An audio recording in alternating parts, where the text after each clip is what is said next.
عشق نبی میرے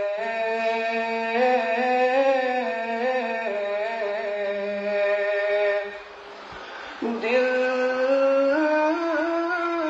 میں بھی سما جانا، اے عشق نبی میرے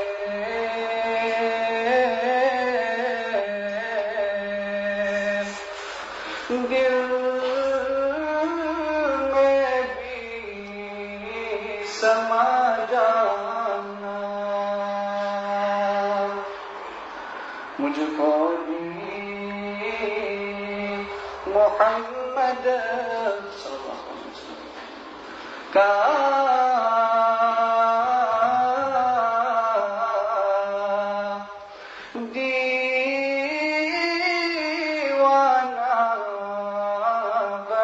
جانا، مجھ کو بھی محمد کا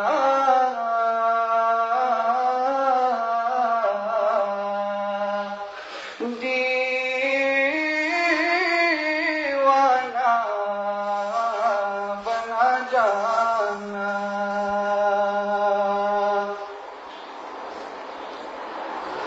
جو جانے پر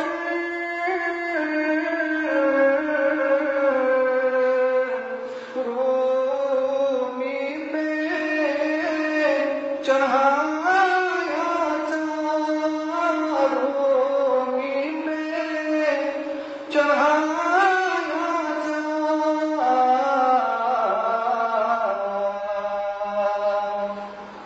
اس رنگ کچھ رنگ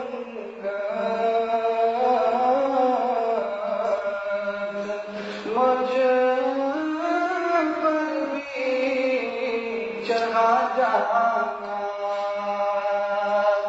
اس رنگ کی کچھ رنگ مجھ پر بھی چڑھا جانا، مجھ کو بھی محمد کا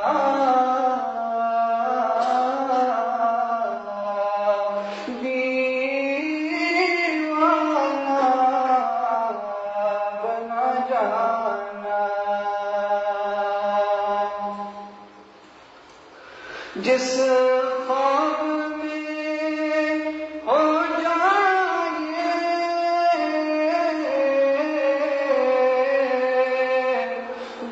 دیدار نبی حاصل، دیدار نبی حاصل،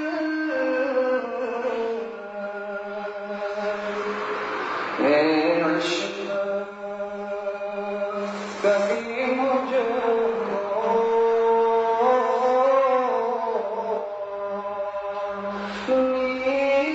نیند ایسی سلا جانا، اے عشق کبھی مجھ کو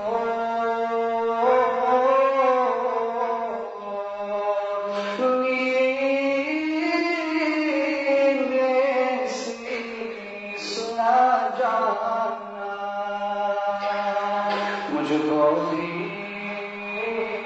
محمد کا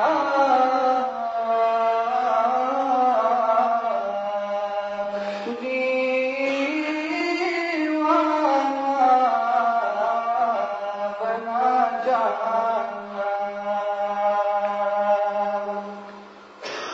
قدرت کی نگاہیں بھی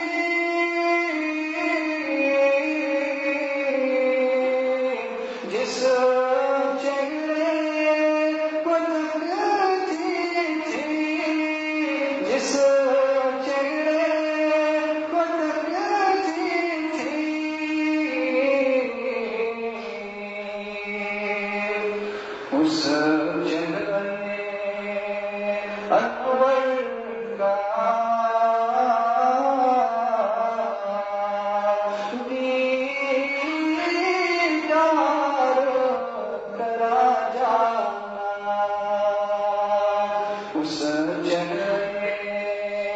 انور کا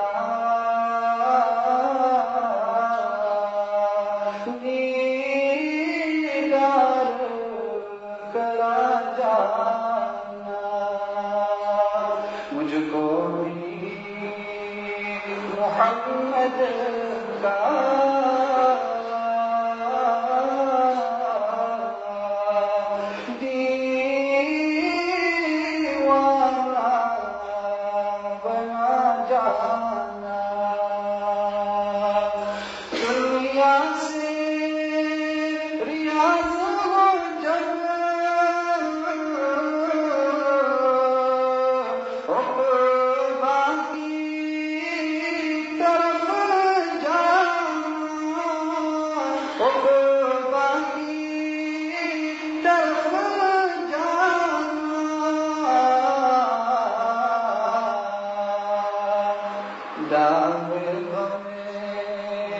احمد سے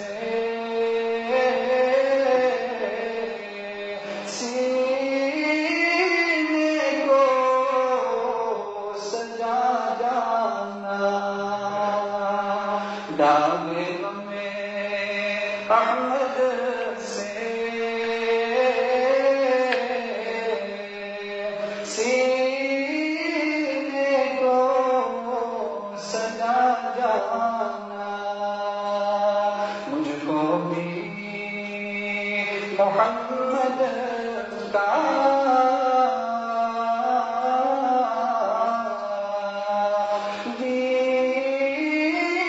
دیوانہ بنا جانا عشق ندی میں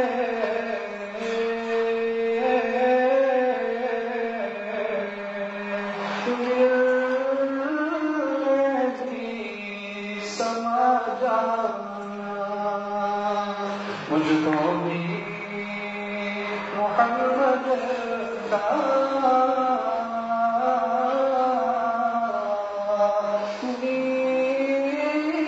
دیوانہ بنا جانا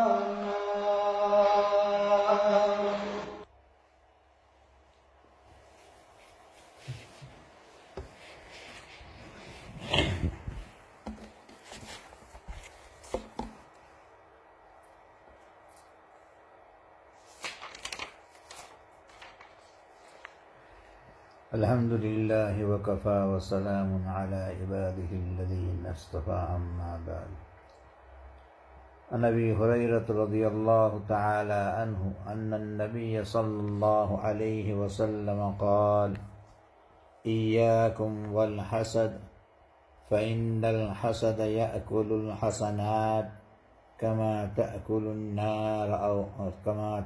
النار الحطب أو قال العشب حسد ایک باطنی بیماری ہے.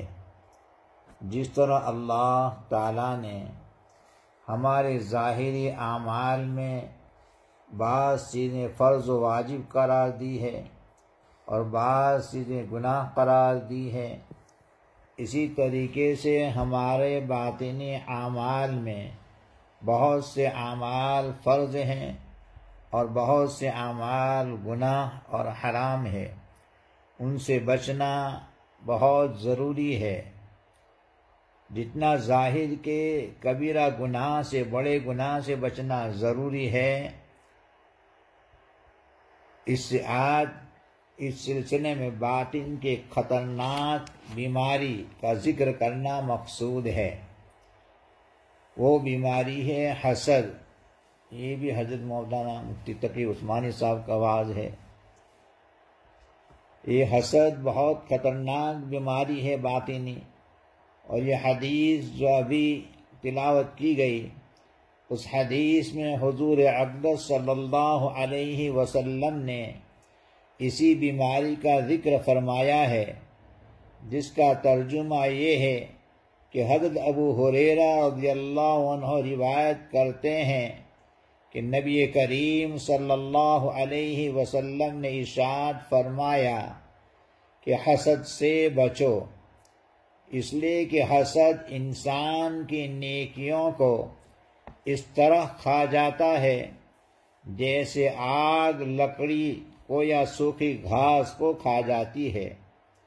راوی کو شک ہے کہ آپ صلی اللہ علیہ وسلم نے لکڑی کا لفظ بیان فرمایا تھا یا سوکھی گھاس کا لفظ بیان فرمایا تھا، یعنی جس طرح آگ سوکھی لکڑی کو یا سوکھی گھاس کو لگ جائے تو اس کو بھسم کر ڈالتی ہے، ختم کر دیتی ہے، اسی طرح اگر کسی شخص میں حسد کی بیماری ہو تو اس کی نیکیوں کو کھا جاتی ہے۔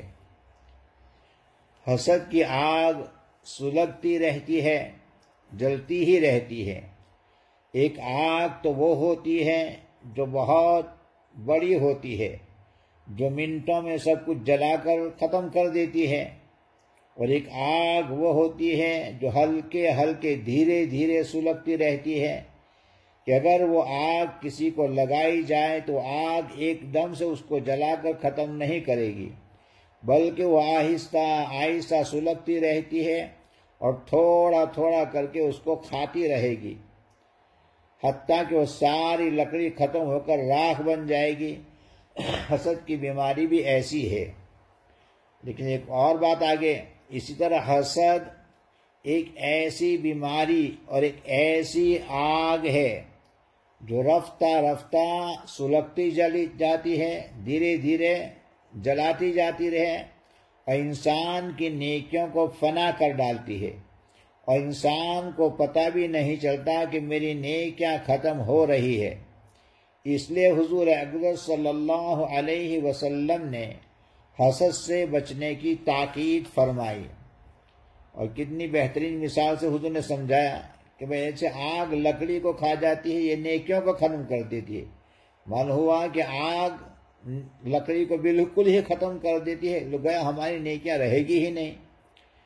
حسد سے بچنا فرض ہے، لیکن اگر ہم اپنے معاشرے اور ماحول پر نظر دوڑا کر دیکھیں تو ہمیں نظر آئے گا کہ یہ حسد کی بیماری معاشرے کے اندر چھائی ہوئی ہے، پھیلی ہوئی نہیں حضرت فرمایا، بلکہ چھائی ہوئی، سب کو اس نے ڈھانک لیا گیا، اور بہت کم اللہ کے بندے ایسے ہیں جو اس بیماری سے بچے ہوئے ہیں اور اس سے پاک ہیں، ورنہ کسی نہ کسی درجے میں حسد کا دل میں گزر ہو جاتا ہے، اور اس سے بچنا فرض ہے، اور اس سے بچے بغیر گزارا نہیں۔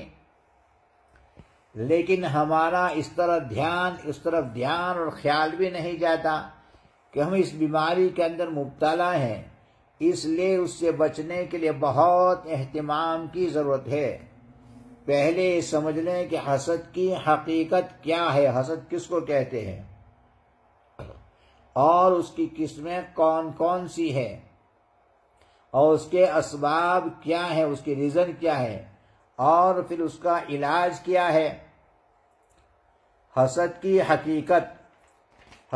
حقیقت یہ ہے کہ ایک شخص نے دوسرے کو دیکھا کہ اس کو کوئی نعمت ملی ہوئی ہے، چاہے وہ نعمت دنیا کی ہو یا دین کی، اس نعمت کو دیکھ کر اس کے دل میں جلن اور کڑن پیدا ہوئی کہ اس کو یہ نعمت کیوں مل گئی، اور دل میں یہ خواہش ہوئی کہ نعمت اس سے چھن جائے تو اچھا ہے۔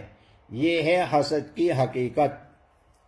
مثلا اللہ نے کسی بندے کو مال و دولت دیا، یا کسی کو صحت کی دولت دی، یا کسی کو شہرت دی، یا کسی کو عزت دی، یا کسی کو علم دیا، اب دوسرا شخص کے دل میں یہ خیال پیدا ہو رہا ہے کہ نعمت اس کو کیوں ملی، اس سے نعمت چھن جائے تو بہتر ہے، اور اس کے خلاف کوئی بات آتی ہے تو اس سے خوش ہوتا ہے، اور اگر اس کی ترقی سامنے آتی ہے تو اس سے دل میں رنج اور افسوس ہوتا ہے کہ یہ کیوں آگے بڑھ گیا۔ اس کا نام حسد ہے۔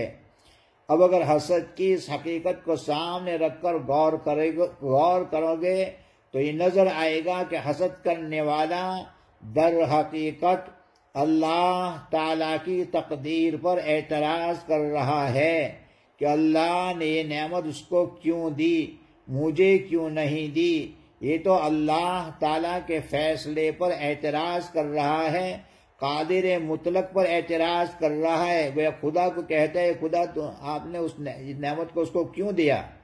اپنے محسن اور منعم پر اعتراض کر رہا ہے، اور ساتھ ساتھ یہ خواہش کر رہا ہے کہ نعمت کسی طرح اس سے چھن جائے۔ اسی وجہ سے اس کی سنگینی اور خطرناکی بہت زیادہ ہے، اس لیے بہت خطرناک بیماری ہے، بہت بری بیماری ہے کہ یہ تو اللہ تعالیٰ کے اوپر حسد ایک اعتراض کرنا ہوا کہ اللہ تو نے نعمت اس کو کیوں دی؟ گویا مجھ سے پوچھنا چاہیے تھا کہ کون سی نعمت کس کو دی جائے۔ یہ بہت خطرناک چیز ہے۔ ہاں، رزق ایک ہوتا ہے جس کو عربی میں غبطہ کہتے ہیں، کہ کسی دوسرے کے پاس نعمت دی، نعمت دیکھی تو خیال آئے کہ ایسی نعمت مجھے بھی ملے، اس کے پاس بھی رہے اور مجھے بھی ملے، تو یہ کوئی بری چیز نہیں ہے۔ لیکن حسد کے 3 درجات بتلائے ہیں حضرت نے۔ پھر حسد کے 3 درجات ہیں۔ پہلا درجہ یہ ہے کہ دل میں یہ خواہش ہو کہ مجھے بھی ایسی نعمت مل جائے۔ کسی کے پاس نعمت دیکھی اور دل میں یہ جذبہ خواہش پیدا ہو کہ مجھے بھی ایسی نعمت مل جائے، اب اگر اس کے پاس رہتے ہوئے مل جائے تو بہت اچھا، ورنہ اس سے چھن جائے۔ وعدہ مجھے ملنی چاہیے، اس کے پاس رہے یا نہ رہے تو بھی کچھ، لیکن چھن جائے، اگر مجھے نہیں ملتی تو اس سے چھن کر مجھے مل جائے۔ یہ حسد کا پہلا درجہ ہے۔ یہ حسد کا پہلا درجہ ہے۔ حسد کا دوسرا درجہ یہ ہے کہ جو نعمت دوسرے کو ملی ہوئی ہے وہ نعمت اس سے چھن جائے اور مجھے مل جائے۔ اس میں پہلے قدم پر یہ خواہش ہے کہ اس سے وہ نعمت چھن جائے، اس سے نعمت چلی جائے، اور دوسرے قدم پر یہ خواہش ہے کہ مجھے مل جائے، اس کے پاس نہ رہے مجھے مل جائے۔ یہ دوسرا درجہ پہلے سے خطرناک۔ یہ حسد کا دوسرا درجہ ہے۔ حسد کا تیسرا درجہ یہ ہے کہ دل میں یہ خواہش ہو کہ نعمت اس سے کسی طرح چھن جائے، اور اس نعمت کی وجہ سے اس کو جو امتیاز اور جو مقام حاصل ہوا ہے اس سے وہ محروم ہو جائے۔ پھر چاہے وہ نعمت مجھے ملے یا نہ ملے، مجھے نہ ملے تو ابھی مجھے ملے یا نہ ملے اس کے پاس سے تو جانی چاہیے کسی طریقے سے۔ تو یہ تیسرا درجہ جو بہت خطرناک ہے، اس سے وہ محروم ہو جائے، پھر چاہے وہ نعمت مجھے ملے یا نہ ملے۔ یہ حسد کا سب سے رذیل ترین، ذلیل ترین، خبیث ترین درجہ ہے۔ اللہ تعالی ہم سب کو اس سے محفوظ فرمائے۔ سب سے پہلے حسد کرنے والا بھی شیطان کو کہا گیا ہے، اور سب سے پہلے تکبر کرنے والا بھی شیطان کو کہا گیا ہے۔ اس نے تکبر کی وجہ سے حضرت آدم علیہ السلام کو جو انعام ملا خلافت کا، اس کے اوپر اس کو جلن ہوئی اور اس نے سجدہ نہیں کیا، تو کہتے ہیں سب سے پہلا تکبر کرنے والا اور سب سے پہلا حسد کرنے والا بھی ابلیس ہے۔ حسد کرنے کا لازمی نتیجہ، اس کا ریزن کیا نکلتا ہے؟ اور اس حسد کا ایک لازمی نتیجہ یہ ہوتا ہے کہ جس سے حسد کیا جا رہا ہے اگر اس کو کوئی تکلیف پہنچ جائے یا اس کو کوئی رنج یا غم پہنچ جائے تو حسد کرنے والا اس کی تکلیف اور اس کے رنج و غم سے خوش ہوتا ہے، اور اگر اس کی ترقی ہو جائے یا اس کو کوئی نعمت مل جائے تو اس سے اس کو رنج ہوتا ہے، اور دوسروں کی تکلیف پر خوشی ہونے کو عربی میں شماتت کہتے ہیں۔ یہ بھی حسد کی ایک قسم ہے۔ قرآن و حدیث میں کئی مقامات پر اس کی مذمت، اس کی برائی آئی ہے۔ قرآن کریم میں ارشاد ہے ام یحسدون الناس علی ما آتاہم اللہ من فضلہ، یعنی کیا یہ لوگ دوسروں پر حسد کرتے ہیں کہ اللہ نے اپنی نعمت دوسروں کو عطا کر دی، اب یہ لوگ اس پر حسد کر رہے ہیں اور جل رہے ہیں۔ حسد کے 2 سبب ہیں، ایک تو حسد کی حقیقت، حسد کے درجات ہوئے۔ حسد انسان کیوں کرتا ہے؟ 2 وجہ سے کرتا ہے۔ اس حسد کی بیماری کا سبب کیا ہوتا ہے اور یہ بیماری کیوں دل میں پیدا ہوتی ہے؟ اس کے 2 سبب ہوتے ہیں، 2 ریزن۔ اس کا ایک سبب دنیا کے مال و دولت کی محبت ہے اور منصب کی محبت، مال و دولت کی محبت اور کرسی کی محبت کہ عہدہ مجھے ملنا چاہیے، مال و دولت میرے پاس ہو۔ اس لیے کہ انسان ہمیشہ یہ چاہتا ہے کہ میرا مرتبہ بلند رہے، میں اونچا رہوں۔ اب اگر دوسرا شخص آگے بڑھتا ہے تو یہ اس کو گرانے کی فکر کرتا ہے، اور اس بیماری کا دوسرا سبب، پہلا سبب تو مال و دولت کی محبت اور کرسی کی محبت، اور دوسرا ریزن بغض اور کینہ ہے۔ دل کے اندر کسی کی طرف سے بغض ہو گیا، کینہ پیدا ہو گیا تو یہ بھی حسد کا سبب بنتا ہے۔ مثلا کسی سے دل میں بغض اور کینہ پیدا ہو گیا اور اس بغض کے نتیجے میں اس کی راحت سے تکلیف ہوتی ہے اور اس کی خوشی سے رنج ہوتا ہے۔ جب دل میں یہ باتیں پیدا ہوگی تو اس کے نتیجے میں لازماً حسد پیدا ہوگا۔ جیسے دو شخص ہے، ایک کے پاس بہت زیادہ مال و دولت ہے، جیسے کوئی عیسیٰ بھائی ہے، ان کے پاس بہت زیادہ مال و دولت ہے، اور ایک کوئی موسیٰ بھائی ہے، ان کو بہت بڑا منصب ملا ہے، بڑا عہدہ ملا ہے، دو ہے۔ اب جو عیسیٰ بھائی ہیں مال و دولت والے، میرے ساتھ ان کے تعلقات اچھا ہے اور مجھے ان کے مال و دولت سے نفع ملتا ہے، تو ان کی طرف سے میرے دل میں بغض و کینہ نہیں پیدا ہوگا۔ لیکن جو موسیٰ بھائی ہے، ان کو اللہ تعالیٰ نے منصب دیا ہے اور وہ اپنے منصب سے میرا کوئی فیور نہیں کرتے، تو میرے دل میں ان کی طرف سے بغض اور کینہ پیدا ہو جائے گا کہ یہ میرے کام نہیں آتے۔ اور اب جب جو عیسیٰ بھائی جو میرے ساتھ مال و دولت سے مدد کرتے ہیں، وہ کوئی کام کریں گے تو مجھے اچھا لگے گا، کوئی برا بھی ہوگا تو میں ان کی تعریف کروں گا کہ انہوں نے کتنا اچھا کام کیا۔ اب جو موسیٰ بھائی ہیں منصب والے، جو عیسیٰ بھائی نے کام کیا وہی موسیٰ بھائی کر رہے ہیں، لیکن چونکہ ان کا میرے ساتھ تعلق برا ہو گیا، میرے دل میں ان کی طرف سے بغض پیدا ہو گیا، اس لیے میں کہوں گا کہ انہوں نے بہت برا کام کیا، بہت غلط کیا۔ حالانکہ عیسیٰ بھائی نے بھی وہی کام کیا تھا، موسیٰ بھائی نے بھی وہی کام کیا۔ موسیٰ بھائی کا کام مجھے کیوں برا لگتا ہے؟ اس لیے کہ ان کی طرف سے میرے دل میں بغض ہے، کینہ ہے۔ تو حسد کا دوسرا سبب جو ہے بغض اور کینہ ہے۔ حسد دنیا و آخرت میں ہلاک کرنے والی چیز ہے۔ دنیا میں بھی حسد کرنے والا ہلاک ہوتا ہے اور آخرت میں بھی۔ آخرت میں تو اس وجہ سے کہ حسد کرنے کی وجہ سے وہ اس کی برائیاں بیان کرے گا، وہ اس کی غیبتیں کرے گا، تو اس کی نیکیاں اس کے پاس چلی جائے گی اور یہ بیچارہ خالی ہاتھ رہ جائے گا۔ تو آخرت میں اس کا نقصان یہ ہے، اور حسد کا دنیا میں بھی نقصان ہے کہ اس کو دیکھ دیکھ کر جلتا رہے گا، اپنی صحت خود خراب کرے گا، اپنا معاملہ خود خراب کرے گا، اپنے کام میں اس کو دھیان نہیں لگا، اس کی وجہ سے دل میں غم اور گھٹن ہی پیدا ہوتی رہے گی۔ تو حسد کرنے والا دنیا کے اندر بھی نقصان اٹھاتا ہے اور اللہ ہماری حفاظت فرمائے آخرت میں نقصان اٹھانا پڑے گا۔ حاسد حسد کی آگ میں جلتا ہی رہتا ہے۔ یہ بہت دھیان سے سننے کی بات ہے۔ عربی کا ایک شعر ہے جس کا مفہوم یہ ہے کہ حسد کی مثال آگ جیسی ہے۔ حدیث میں تو کہا ہی گیا، لیکن شاید مثال میں بیان کرتے کیا کہتا ہے کہ حسد کی مثال آگ جیسی ہے، کہ آگ کی خاصیت یہ ہے کہ جب اس کو دوسری چیز کھانے کو ملے تب تو یہ اس کو کھاتی رہے گی۔ مثلا لکڑی کو آگ لگی ہوئی ہے تو وہ آگ لکڑی کو کھاتی رہے گی، لیکن جب لکڑی ختم ہو گئی، جل کر ختم ہو جائے گی، تو پھر آگ کا ایک حصہ خود اس کے دوسرے حصے کو کھانا شروع کرے گا۔ اب کوئلہ بن گیا تو کوئلہ خود بھی جلتا ہے، وہ آگ ہی آگ کو کھا رہی ہے، تو آگ کا ایک حصہ خود اس کے دوسرے حصے کو کھانا شروع کر دے گا، یہاں تک کہ وہ آگ بھی ختم ہو جائے گی، راکھ رہ جائے گی۔ اسی طرح حسد کی آگ بھی ایسی ہے کہ حسد کرنے والا پہلے تو دوسرے کو خراب کرنے اور دوسرے کو نقصان پہنچانے کی کوشش کرتا ہے، لیکن جب دوسرے کو نقصان نہیں پہنچا سکتا تو پھر حسد کی آگ میں خود جل کر ختم ہو جاتا ہے، خود ہی۔ تو یہ دنیا کا نقصان ہوا۔ اب حسد کا علاج یہ ہے کہ اس حسد کی بیماری کا علاج یہ ہے کہ وہ شخص یہ تصور کرے کہ اللہ تعالیٰ نے اس کائنات میں اپنی خاص حکمتوں اور خاص مصلحتوں سے انسانوں کے درمیان اپنی نعمتوں کو تقسیم فرمائیے۔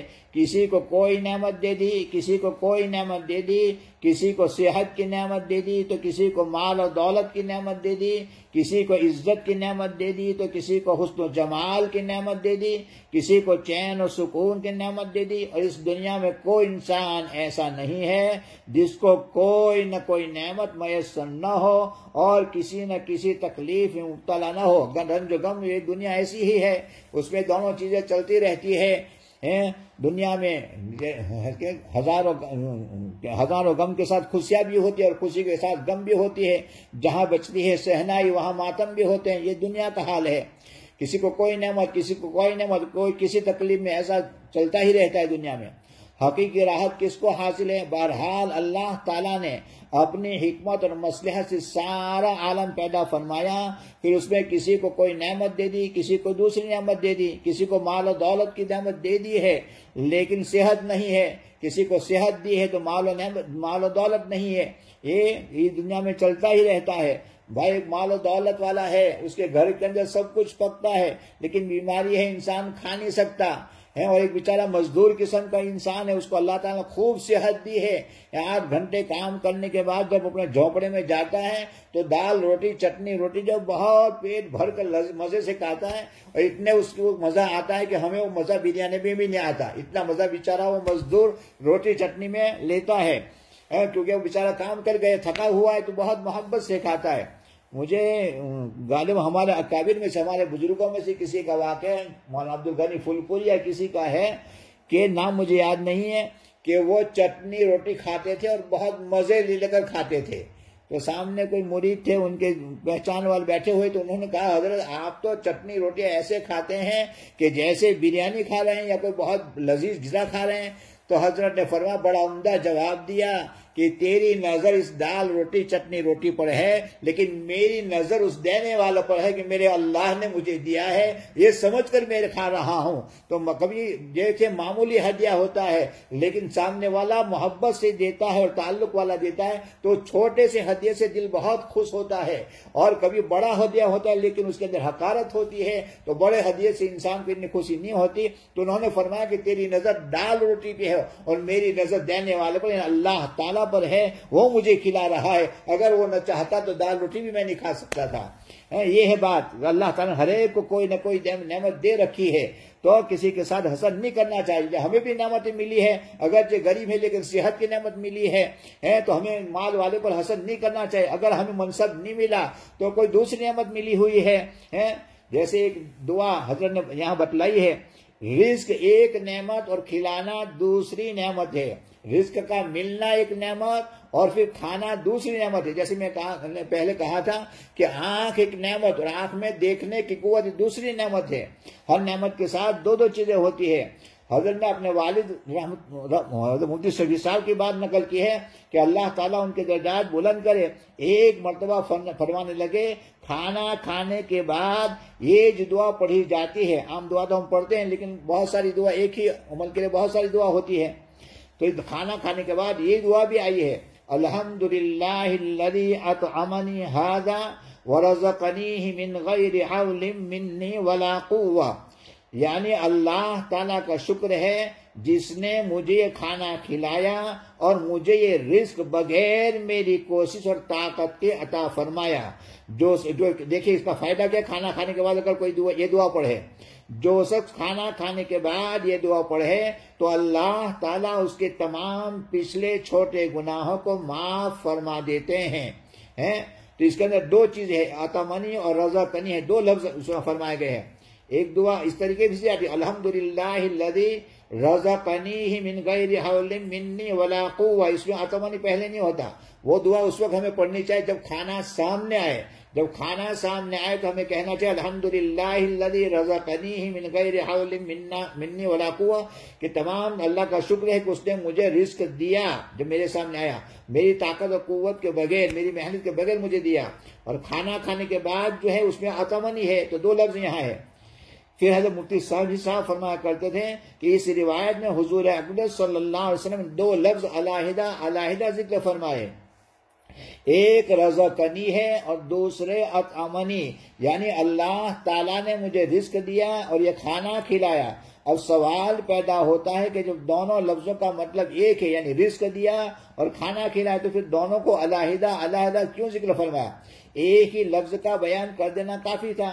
پھر خود جواب دیا کہ دونوں باتیں علیحدہ ہے، دونوں باتیں الگ الگ ہے، اس لیے کہ رزق حاصل ہونا ایک مستقل نعمت ہے اور کھلانا مستقل دوسری نعمت ہے، اس لیے کہ بعض اوقات رزق حاصل ہونے کی نعمت تو حاصل ہوتی ہے کہ گھر میں اعلیٰ درجے کے کھانے پکے ہوئے تیار ہیں اور ہر طرح کے پھل فروٹ موجود ہیں، لیکن بھوک نہیں لگ رہی ہے، معدہ خراب ہے اور ڈاکٹر نے کھانے سے منع کیا ہوا ہے۔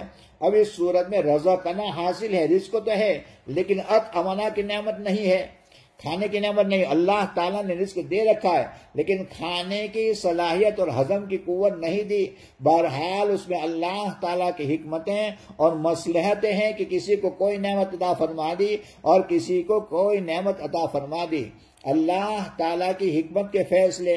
لہذا حسد کا علاج یہ ہے کہ حسد کرنے والا یہ سوچے کہ اگر دوسرے شخص کو کوئی بڑی نعمت حاصل ہے اور اس کی وجہ سے تمہارے دل میں کڑن پیدا ہو رہی ہے تو کتنی نعمتیں ایسی ہیں جو اللہ تعالیٰ نے تمہیں دے رکھی ہے اور اس شخص کو نہیں دی۔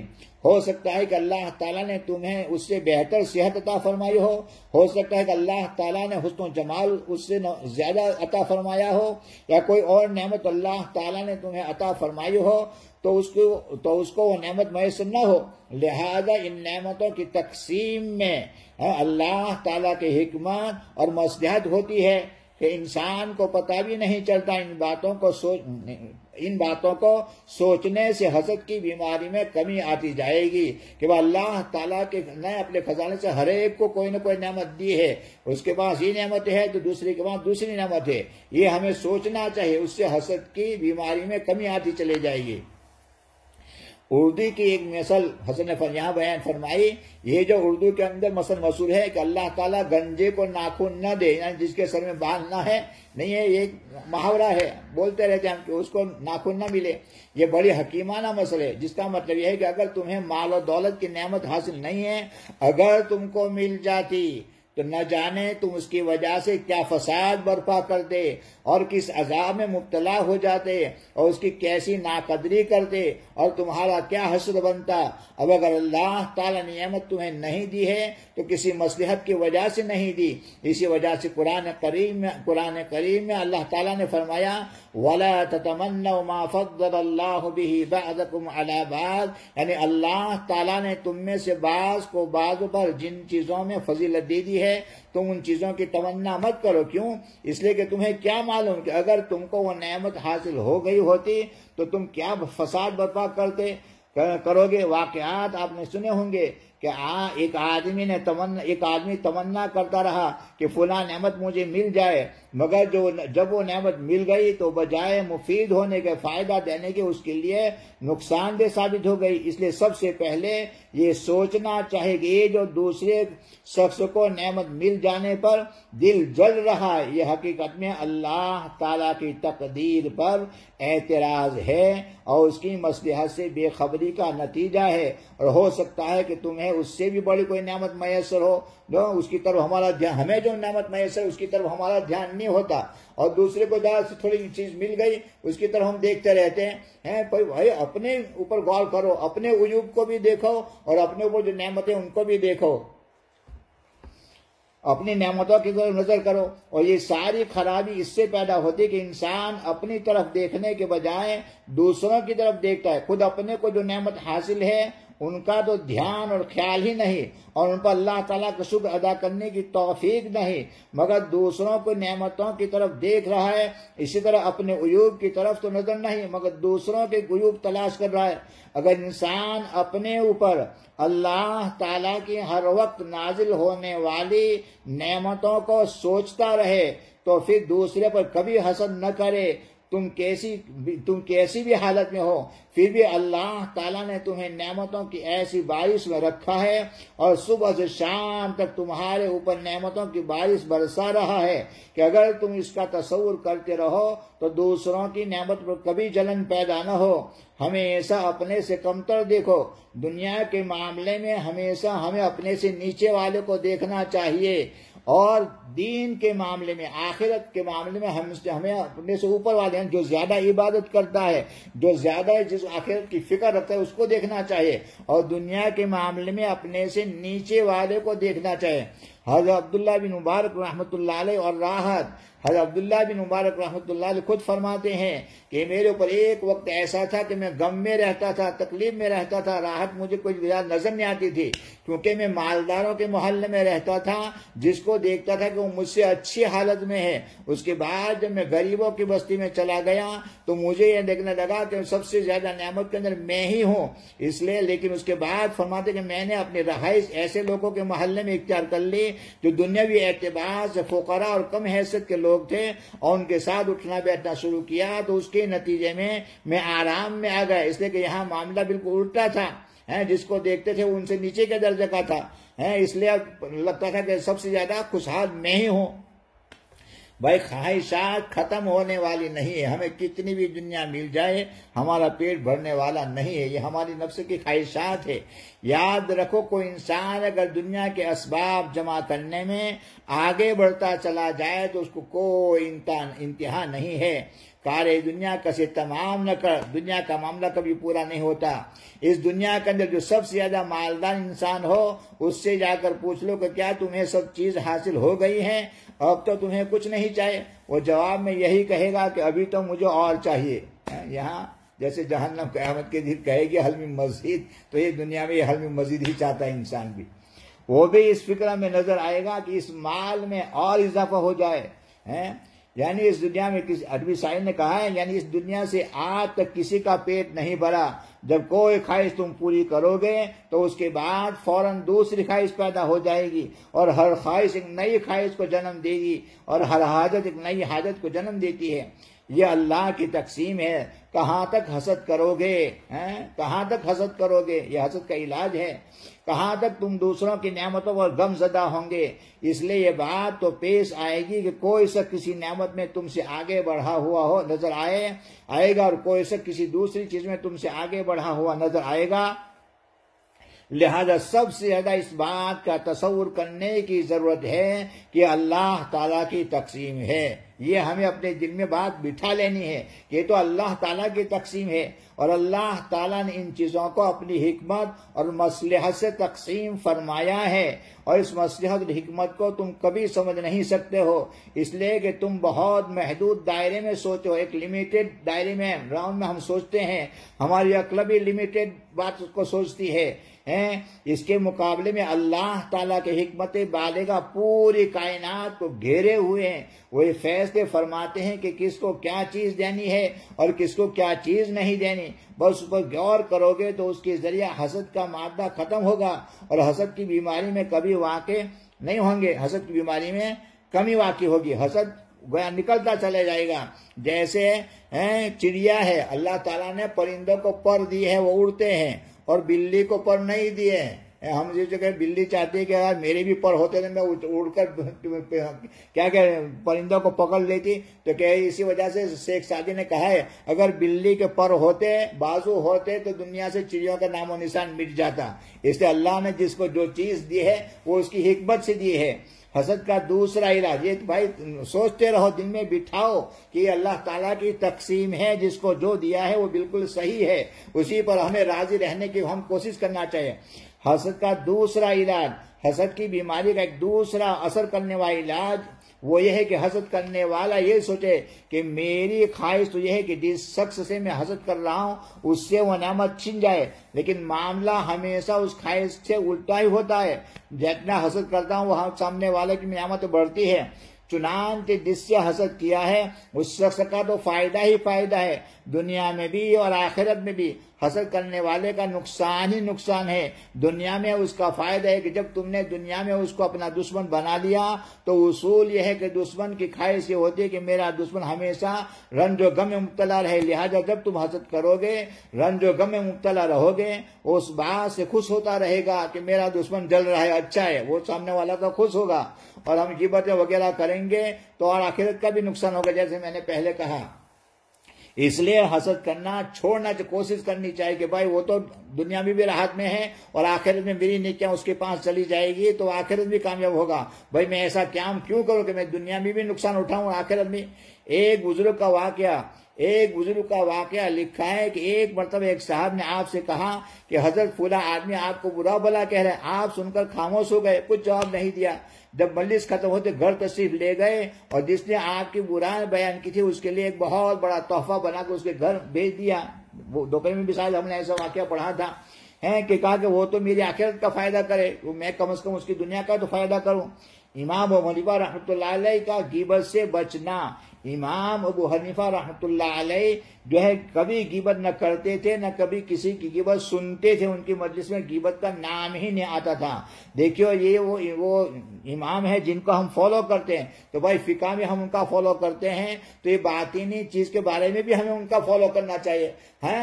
نماز کیسے پڑھنا اس معاملے میں امام حنیفہ کا فالو کرتے ہیں، روزے کس طریقے رکھیں، زکوٰۃ کیسے دینا، حج کیسے کرنا، اس ساری باتوں میں ہم امام حنیفہ رحمۃ اللہ علیہ کا فالو کرتے ہیں ان کے احکام کے اندر، تو شریعت کی باتوں کے اندر۔ تو ہمیں اس باطنی چیز میں بھی ہمارے امام صاحب رحمۃ اللہ علیہ کا فالو کرنا چاہیے۔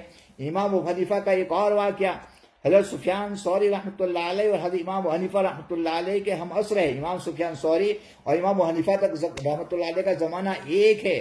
ان سے پوچھا کہ بھائی امام صاحب کی یہ کون سی بات آپ کو پسند ہے یا کون سی چیز وہ کرتے ہیں؟ حضرت سفیان ثوری رحمۃ اللہ علیہ سے کسی نے پوچھا کہ امام ابو حنیفہ رحمۃ اللہ علیہ کے بارے میں آپ کا کیا خیال ہے؟ تو حضرت سفیان ثوری رحمۃ اللہ فرمایا کہ امام ابو حنیفہ رحمۃ اللہ علیہ بہت ہی بخیل ہے۔ لوگ حیران رہ گئے، بھائی کیسے بخیل ہے؟